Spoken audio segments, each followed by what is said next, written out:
नमस्कार, मैं जेवी मनीषा स्वागत करती हूं आप सभी का इस कार्यक्रम में जिसका नाम है सफर जिंदगी का। आज हम आपको जिनसे मिलवाने जा रहे हैं वे फिल्मी दुनिया से जुड़े हैं और जाने जाते हैं अपने खास तरह के अभिनय के लिए। आप जानना चाहेंगे उनका नाम, वे हैं श्री अरुण गोविल।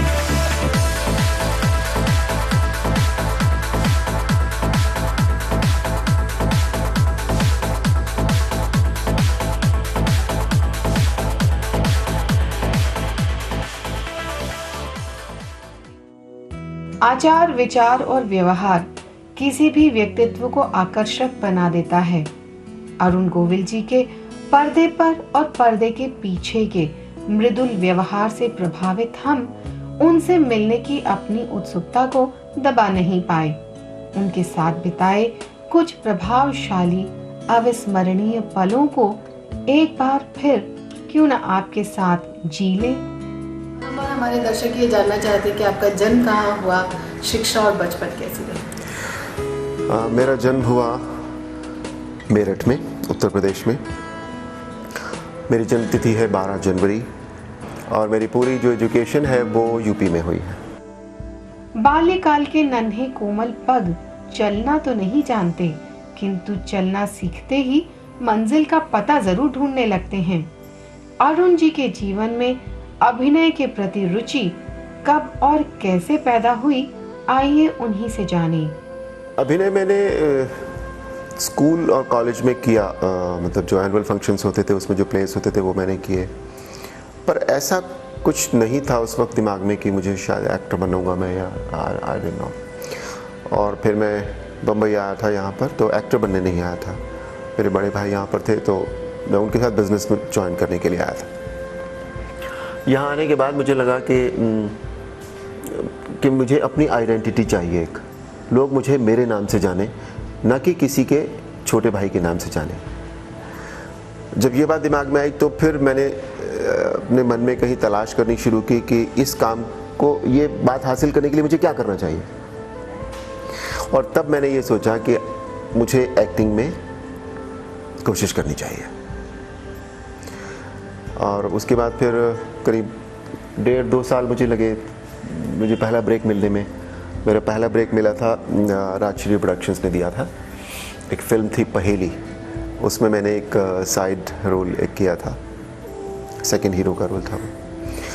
अब वो शायद उन्हें अच्छा लगा, फिर उन्होंने मुझे 3 फिल्मों के लिए और साइन किया था बतौर हीरो। उसमें से एक फ़िल्म अपने आप में बहुत बड़ी हिट थी उस वक्त, आज भी उसका म्यूज़िक बहुत बड़ा हिट है। उस फिल्म का नाम था सावन को आने दो। तो इस तरह से मेरे करियर की शुरुआत हुई थी। केवल रुचि भर होने से मंजिल नहीं मिलती, रुचि को मंजिल बनाना और फिर उसे पाना सहज कहाँ होता है। विचार और प्राप्ति के दरमियान एक लंबी दूरी होती है जिसे परिश्रम के पहिए लगाकर ही तय किया जाता है।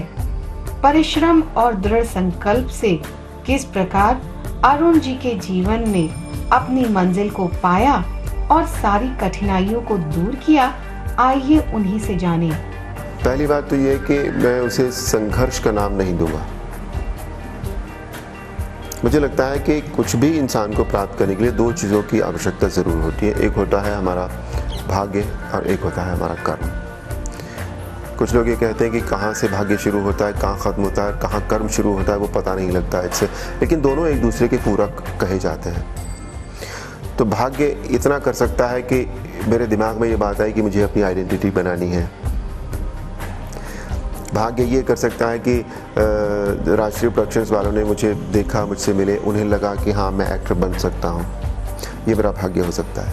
लेकिन जो मेरा कर्म है वो ये है कि फिर मुझे अपने आप को प्रूव करना है कि हाँ मैं एक एक्टर हूँ।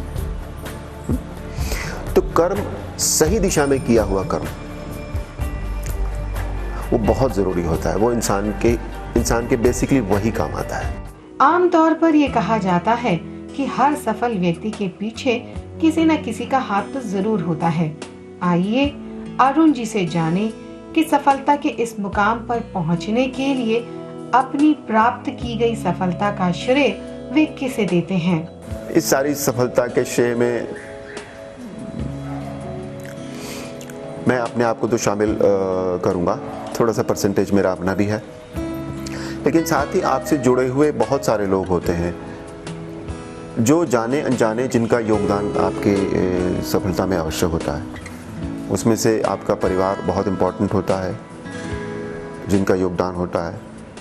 मेरे इस केस में मेरी पत्नी का योगदान बहुत रहा है, मेरी सफलता में ही नहीं बल्कि जो भी मैं आज हूँ कह सकते हैं, उनका योगदान मुझे बहुत ज़्यादा रहा है। परमात्मा की कृपा जो है वो, भगवान की कृपा इंसान के लिए बहुत ज़रूरी होती है। मेरे साथ वो शायद बहुत ज़्यादा रही है, क्योंकि मेरे नाम के साथ जो एक नाम जुड़ा वो परमात्मा का अपना नाम है, भगवान राम का नाम है। आज भी जब लोग मुझे देखते हैं तो उनके मुंह से ये नहीं निकलता कि ये अरुण गोविल जा रहे हैं, ये निकलता है देखो राम जी जा रहे हैं। तो मेरे ऊपर परमात्मा की बहुत कृपा है कि उन्होंने अपना नाम जो है वो मेरे नाम के साथ जोड़ दिया है। भगवान राम के चरित्र को अगर हम पढ़ें या उनकी तस्वीरों को देखें, भगवान को देखा तो है नहीं किसी ने, लेकिन उनकी तस्वीरों को देखने से, उनके कैरेक्टर को पढ़ने से जो भी चीज़ें पता लगती हैं कि उनमें जो भी गुण थे, वो गुण रखने वाला इंसान कैसा होना चाहिए। एक तो ये बात सोचने वाली होती है। दूसरा, भगवान, विजुअल में भगवान दिखना चाहिए तो क्या होना चाहिए। फिर तीसरी बात ये कि वो सब करने के बाद भी वो जो एक पवित्रता होती है भगवान के चेहरे पर, एक सीरेनिटी होती है, वो नहीं आ रही थी। उसके लिए फिर एक प्रयोग किया गया था, वो जो हल्की एक स्मित, एक मुस्कान छोटी सी रखी गई, वो ज़रूर एक बहुत सोचा हुआ कदम था उसके लिए। उससे काफ़ी प्रॉब्लम्स हल हो गई थी, लेकिन हमेशा वही मुस्कान रहना भी हर तरह के सीन्स में भी वो ठीक नहीं लग रहा था। तो इसलिए वो उस मुस्कान को भी कई रूप दिए गए कि इंसान मुस्कुराता भी रहे और ख़राब भी ना लगे कि एक इमोशनल सीन है और उसमें वो मुस्कुरा रहा है। तो वो मुस्कुराहट कुछ और थी। एक ये मुस्कुराहट कुछ और थी कि वो इंसान के रूप में आए थे भगवान राम, लेकिन वो भगवान है, उन्हें सब कुछ पता है। ऑल नोइंग लुक, एक वो मुस्कान थी। एक नॉर्मल भी एक पवित्रता फेस पर दिखनी चाहिए थी कि अपने आप पिता से बात करें या माँ से बात करें या भाइयों से बात करें या किसी भक्त से बात करें। तो इस तरह उस मुस्कान को 3-4 तरीके से हमने लिया था और मुझे लगता है शायद इतना ही हार्ड वर्क था। और बाकी जो भी कुछ दिखाई दिया विजुअल्स में, मुझे लगता है कि मैं उससे बहुत ज़्यादा अलग तो शायद कभी भी नहीं था। मैं शायद था भी ऐसा ही और मैं शायद हूँ भी ऐसा ही। वक्त का हर छोटा बड़ा पड़ाव जीवन में अपनी एक छाप बनाता चलता है। बीते कुछ पल कभी हंसाते हैं तो कभी रुलाते हैं। अरुण जी के जीवन का एक यादगार पल जो उन्होंने हमारे साथ बांटा, वो कुछ इस तरह से था। जो दिन अच्छा बीत जाए वो दिन अच्छा था, जो पल अच्छे बीत जाए वो अच्छे थे, जिन लोगों के साथ अच्छा समय बीत जाए वो लोग बहुत अच्छे थे। इंसान को जिंदगी में बहुत सी चीज़ें बेहद पसंद होती हैं और इसका ऑपोजिट भी होता है, उन्हें नापसंद होती है। तो हम और हमारे दर्शक ये जानना चाहते हैं कि क्या आपको बेहद पसंद है और क्या आप नापसंद करते हैं। मुझे इंसानों में साफ गोई जो है ना वो बहुत ज़्यादा पसंद है।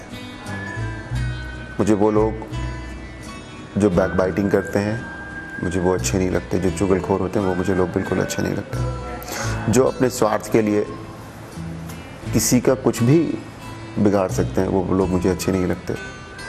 और दूसरी बात है कि मुझे झूठ बोलने वाले लोग बिल्कुल अच्छे नहीं लगते। कोई भी व्यक्ति जब समाज की आंच में तप चुका होता है तो स्वयं कुंदन बन जाता है।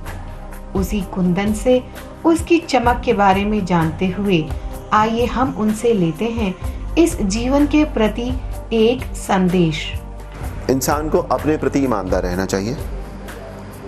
किसी भी धोखे में न रहकर उसे अपने आप को ये पहचानना चाहिए कि उसके अंदर क्या टैलेंट है, किस चीज़ की उसमें कौन से उसमें गुण हैं, और उन गुणों के आधार पर उसे अपना करियर चूज़ करना चाहिए। और करियर चूज़ करने के बाद उसके लिए जो माइनस पॉइंट्स हैं हमारे अंदर, जिन चीज़ों की वजह से हम अपने एम तक शायद ना पहुंच पाएँ, उन्हें दूर करने की कोशिश करनी चाहिए। यही सही दिशा में किया हुआ कार्य होगा। और इसको फिर आप हार्डवर्क कहें या संघर्ष कहें, लेकिन अगर हम इतना कर पाएंगे तो मुझे नहीं लगता कि हमें अपने एम तक पहुंचने में किसी भी तरह की परेशानी होगी। आपने हमें अपने बारे में इतनी सारी बातें बताई, इतना कीमती समय दिया और इतनी सारी जानकारी दी, इसके लिए आपका बहुत बहुत धन्यवाद। आपका भी बहुत बहुत धन्यवाद और साथ ही आप सबका भी बहुत बहुत धन्यवाद। इस आशा के साथ कि हम एक बार फिर बहुत जल्दी फिर मिलेंगे। नमस्कार।